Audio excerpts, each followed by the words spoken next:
Hey guys, it's Coco Girl Love with my first video, hopefully the first of many. It will just depend on my schedule and whether or not people even like these videos. I don't know, I could be quite boring to listen to.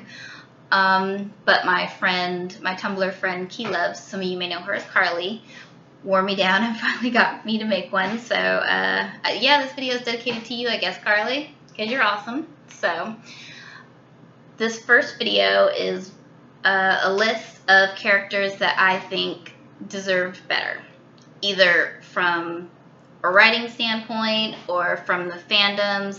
They got a lot of unnecessary hate that, you know, I want to call out. So the first person on my list, and I have my phone for notes, is Bonnie Bennett from the Vampire Diaries. She is particularly frustrating to me because, in my opinion, she was the most interesting character on the show, or one of the most. There are really only two interesting characters on the show for me. She had the most potential, and really she was like the only character on the show that like got stuff done on the show. She was the one that was always there to save people and, you know, lay down her life for everybody, and she just gets really no credit for that. And not just from the fandoms either, but from the writer herself, and that makes it even more frustrating. Like, the writers didn't care to like pay attention to her in any significant way that wasn't about her being there for her friends or sacrificing for her friends or being unnecessarily brutalized because she's such a strong woman or whatever BS Julie Plec wants to, you know, say about it. But yeah, she didn't really get a love interest that didn't ultimately cheat on her or use her or die on her or just up and disappear and we never know what happens to the guy. We don't know really what she does in school. We don't really know what her hopes and dreams are. The ending was just crap. She ends up alone traveling the world, which, yeah, seems nice, but it's really not nice because she had to lose the love of her life, and according to the writers, she never really gets another big love again. She just kind of left pining for this guy that died, while her other characters get to go off and lead these happy, fulfilling lives with husbands and children and all that. And I'm not saying that, you know, you have to be married and have kids to have a fulfilling life, but the fact that she's the only one that can't have that is just really bothersome to me, and it's one of the reasons why I will never watch another Julie Plec show. You would have to pay me money to watch another Julie Plec show. Another person on this list is another Vampire Diaries character, Stefan Salvatore, because right after torturing Bonnie, the writer's next favorite thing to do was to crap on Stefan. And, like, here's the thing. I'm not saying Stefan hasn't done bad stuff. He was a ripper. He ripped people apart, and it was terrible, and there really aren't a lot of excuses you can make for it. I'm not saying that him dying at the end of the show, you know, to redeem himself for his past sins is a problem. It's not. I can accept that, you know, especially because it's a vampire show, and death happens in vampire shows. What does bother me is that in order for him to atone for his sins, he had to be tortured and ultimately die, giving up Caroline, who I know we're supposed to think is the love of his life. I don't personally think that, but the writers keep saying it, so whatever. He has to give up his happy life, or what could potentially be a happy life, so that his brother, who's just as awful, actually more awful because he does horrible shit just to do horrible shit, gets to ride off into the sunset with the Elena, who he pretty much took from Stefan, who he did everything in his power to take from Stefan. It's just... it's the hypocrisy of it that just pisses me off so much, because Damon is far worse than Stefan. I'm sorry, Delana fans, you can disagree with me all you want, but Damon is so much more toxic than Stefan ever was or ever could be. But he doesn't have to do anything for his redemption, while Stefan has to constantly be atoning for it. Like, that's not right. And if you're going to do redemption storylines, at least be fair about it. Like, don't tell me that this character who's already been trying to atone himself has to do more, while the other guy just has to, like, shed a few tears and be like, oh, you know, I'm sorry, I'm a vampire, it's what I do. It's just no. No. Again, another reason why I will not watch another Julie Plec show. Sorry, yeah. Next up on this list is Abby Mills from Sleepy Hollow. Sleepy Hollow just makes me bitter overall because I think season 1 had so much potential. There was really great premise, interesting characters, and I think all the characters had really nice chemistry with each other. And the leads had great chemistry with each other. Like, I liked Ick Abby. I shipped Ick Abby. I did want them to be endgame, but it wasn't necessary for them to be endgame. I would have been fine if they had just spent the rest of the series just being friends who fought evil together. That's fine. What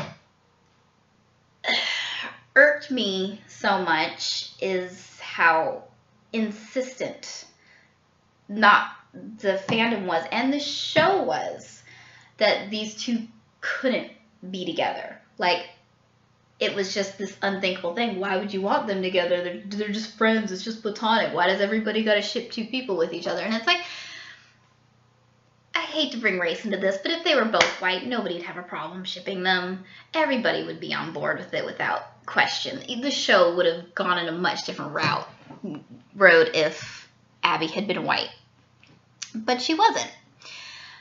But yeah, I would have been fine with them being friends. Except the writers weren't even satisfied just letting them be friends who fought evil together. After season 1, it's like the writers did everything in their power to sideline her. Even though it was her show too, sideline her for, you know, Ichabod and his lion-ass wife, who, I'm sorry, Katrina is not great. She's a terribly written character and wouldn't know honesty if it bit her in the ass. And his ungrateful, whiny son, who was a demon, and then she didn't really get a love interest, of course, because the strong black women don't ever really get love interests that mean anything. And I'm still a little fuzzy on season 3 because after I endured season 2, it just got harder and harder to even stay jonesed about the show because it was just getting worse and worse, and the treatment of Abby was so terrible and so blatant. And it's like, the more fans complained about these problems, it's like the more the writers just dug their heels in and insisted that this is the way the show's going to go, and the fans are just going to have to accept it.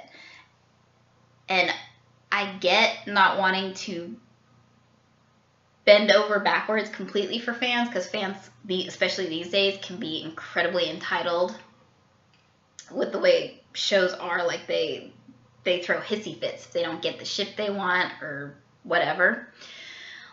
But there has to be a balance between not giving your fans everything and going out of your way to alienate them, because you were just ignoring everything that made the show so great just so you could, you know, hang on to your pride and, you know, this is the way my show is going to be. And you continually screwed Abby over in the process. I don't feel like her backstory was explored nearly as much as it should have been. I would have appreciated so much more of her sisterly bond with, I forget her name, but yeah, her Jenny. And, like, again, you didn't have to put Ichabod and Abby together, fine.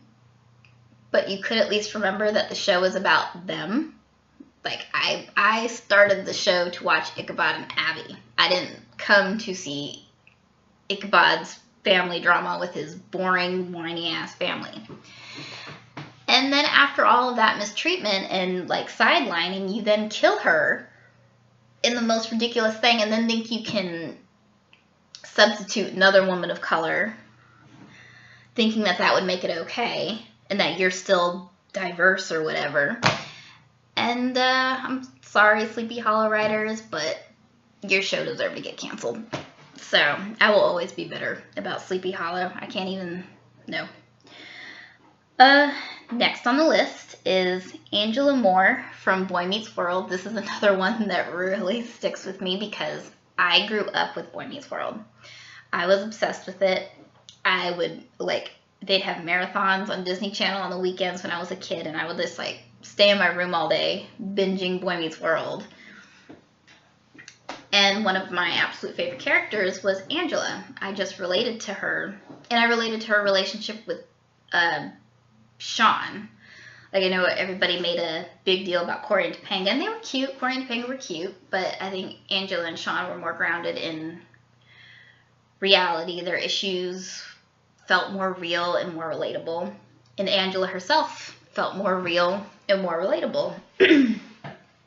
And growing up, I grew up in a lot of predominantly white areas. I didn't really have a lot of friends of color or black friends. And a lot of the shows that I watched that were on TV and available to me were predominantly white. So it was refreshing when I was a kid to see somebody like Angela who was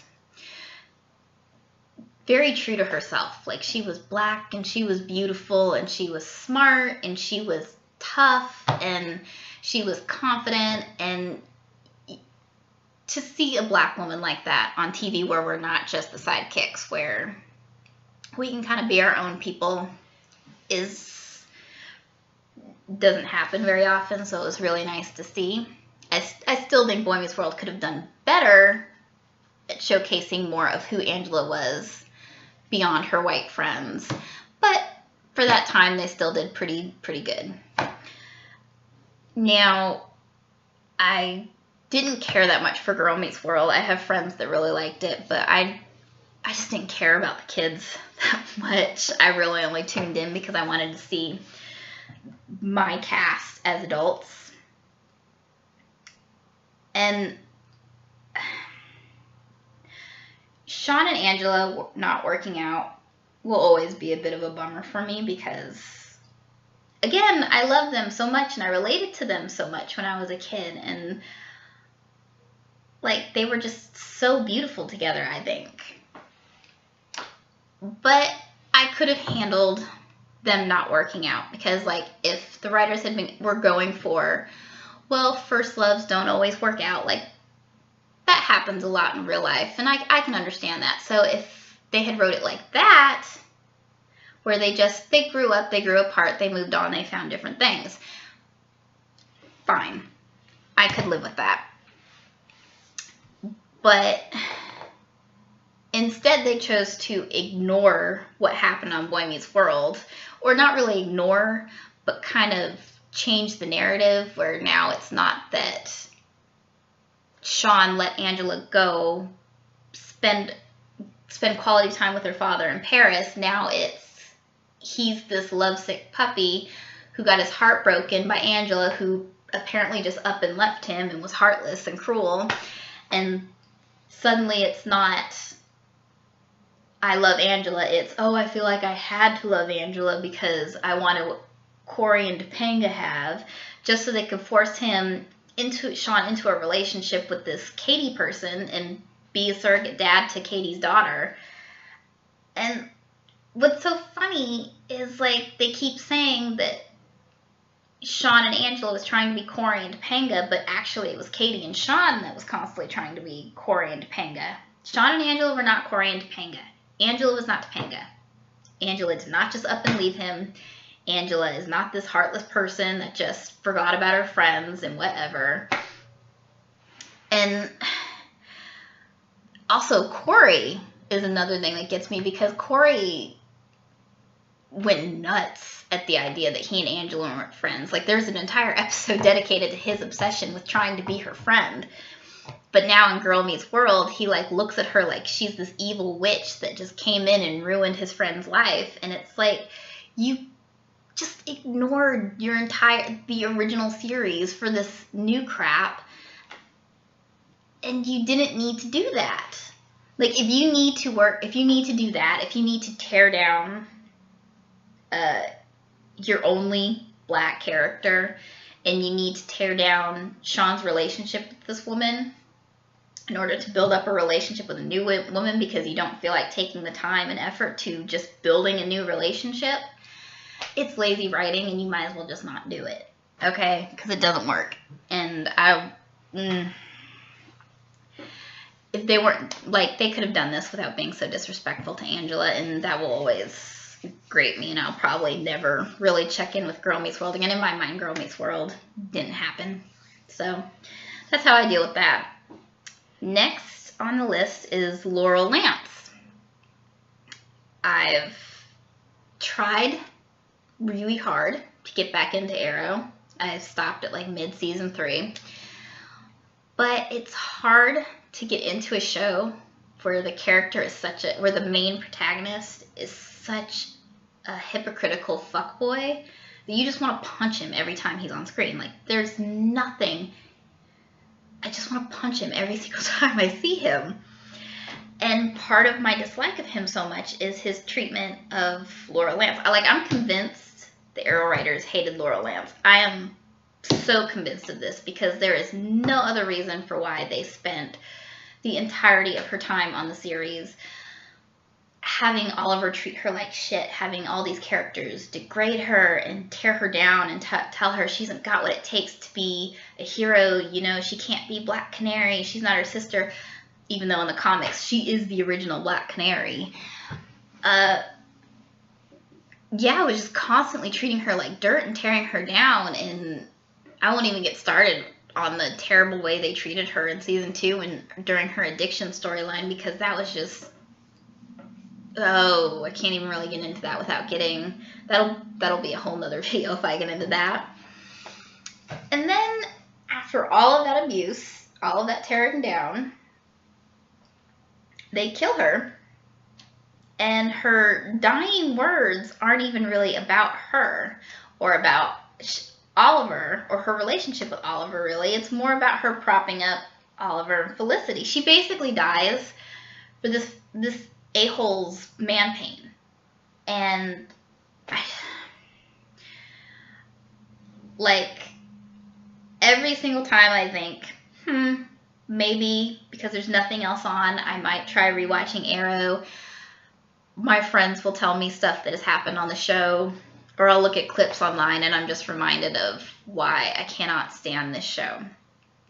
It has some good ideas, but the misogyny on the show is just outrageous, that Oliver can get away with just being the biggest fuckboy and the biggest hypocrite and still be so loved. And while Felicity started out being the quirky, cute character, I now find her to be a really obnoxious character, and just, yeah, so Arrow can kind of suck it, because the way they treated Laurel Lance was just unforgivable to me, and it was not necessary. If you didn't want her to end up with Oliver, okay, but I don't know. I feel like the writers had a bug up their ass about Laurel, so they felt the need to take it out on her character every chance they got. And it was just really annoying to see. So, yeah. Next on my list is Juliet Silverton from Grimm. Now, every time I talk about this, people assume that the only reason I feel this way about it is because I'm a Juliet stan, or a Juliet shipper, or a Juliet Nick shipper, and neither is true, because honestly, Juliet and Nick were just meh. They really weren't that interesting. They weren't like horrible to watch, but they didn't really have any chemistry that was exciting. And Juliet herself was pretty bland and didn't have a lot of complexity to her. The writers didn't really do much with her outside of having her just be the normal girlfriend that Nick got to come home to after fighting Vesson all day. Just because I'm not particularly fond of Juliet, though, doesn't mean that I'm okay with the way they treated her and what they did to her character. And now, season 4, when they decided to make Juliet a Hexen Beast, originally I was really excited about it because I thought, oh, well, this might give her something to do. This might make her stand out in a way that it'll make her more than just Nick's girlfriend. We can see more of her character, explore more of her character, and she could be more interesting. I wouldn't have been so excited if I'd known that they were going to turn her into a Hexen Beast and then turn her into an evil bitch for no reason. Like, it's like a 180. Like, she becomes a Hexen Beast and then just she wants to kill her boyfriend and kill her friends because, I don't know, I guess the Hexen Beast side took over, but it took like, what, an episode for the Hexen Beast side to take over. That was ridiculous. Her friends turned on her in like a matter of seconds, which also bothers me because I'm supposed to believe that these guys are like a close-knit group of friends and they would do anything for each other, but really all it takes is her rejecting the cure for them to be like, oh, well, you know what, I'm done with you now, and you burned down my trailer, oh my gosh, you're horrible, you're dead to me.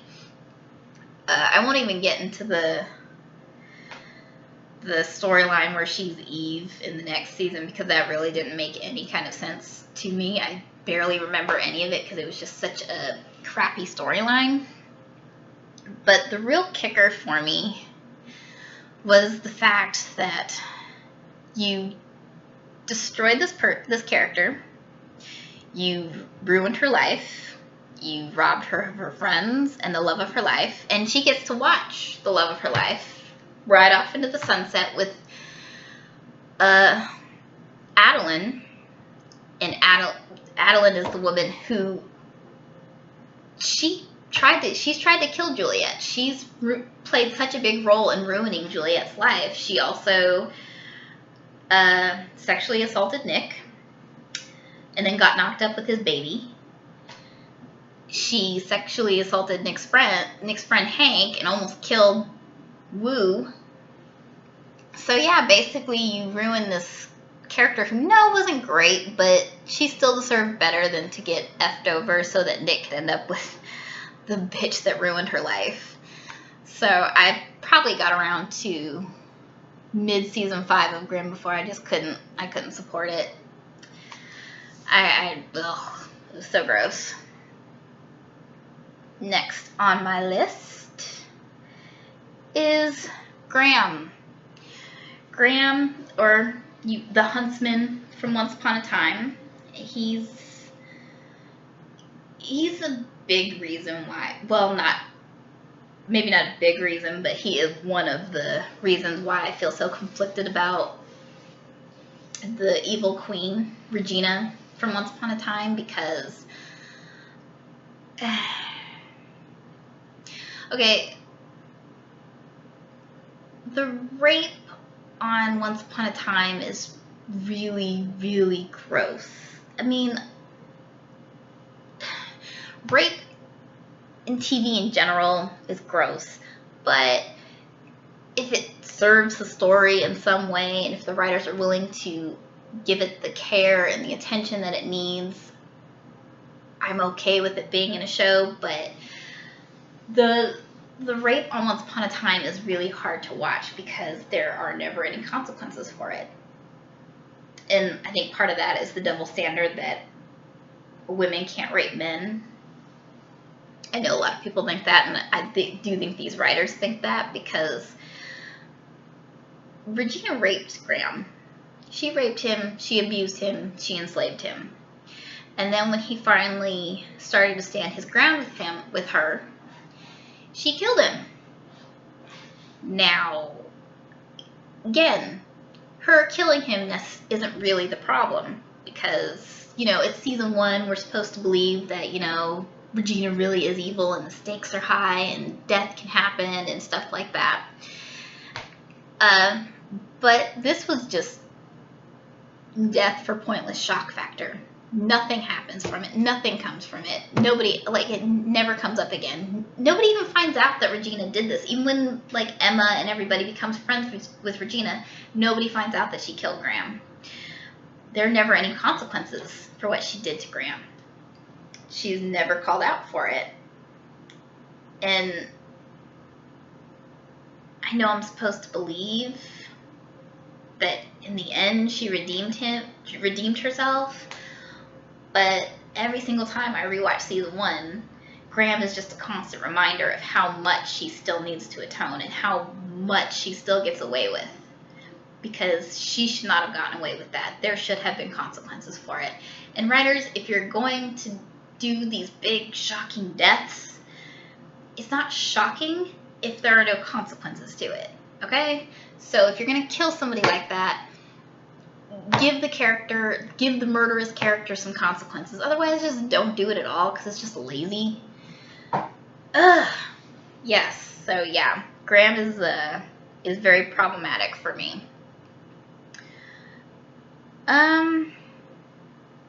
Next on my list is Belle French from Once Upon a Time. She's actually the last person on my list right now. I'll probably compile more because I have more characters that I think deserve better. But yeah, for now, Belle is the last on my list. Belle French from Once Upon a Time. Could probably just do a whole other video about Once Upon a Time characters that deserve better writing, because there are many.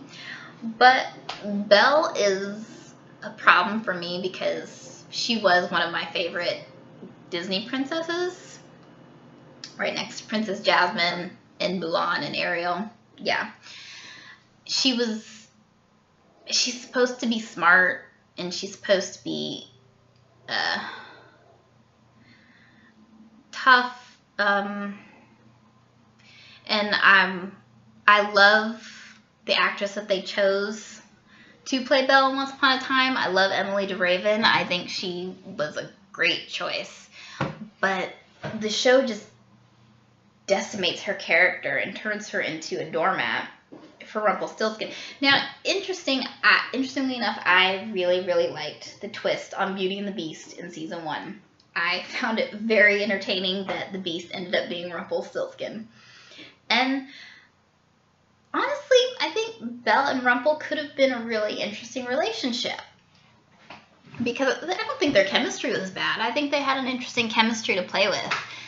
And at the time, the writing was pretty good. So I could see all the interesting places that relationship could have gone and how that could have pushed that relationship could have pushed Belle's character forward. But instead, it ends up just becoming this exhausting thing of her being this gullible little fool for Rumple every single time. And what made it more frustrating was the writers would lull you into this false sense of excitement. Like, Belle would have a moment where she'd finally stand her ground and say, "This is enough, Rumple. I'm tired of your lies. I'm tired of you hurting people. This has to stop now." And she makes a big show of walking away from him.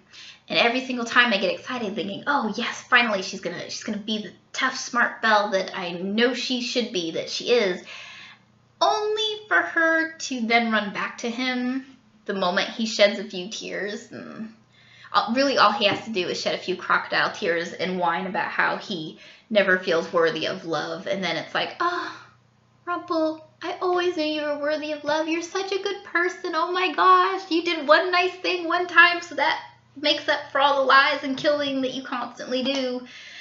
And by the end of it, I had no respect for either of them. They were both exhausting. They were both repetitive. And Belle's supposed to be a good guy, but you can't be a good guy and keep enabling a bad guy. Like, you have to, at some point, you can't compromise. You have to stand your ground and say, this is it. You either change your ways or I'm done, and I'm done with you. And that never happened. And the fact that Rumple gets to find peace with her in the end is just problematic to me. It's, again, another example of how abusive, toxic people just get to have whatever they want if they shed a few tears and talk about how unworthy of love they are. and we're all supposed to just fawn over them and cry over their sad childhoods, apparently. So yeah, that was the last one on my list. If you like this video, hit like or subscribe or whatever, and hopefully I will make more videos in the future. Because I have a few more rants and lists I'd like to go on about. But yeah, thank you for listening to this video, and I hope you really like it. So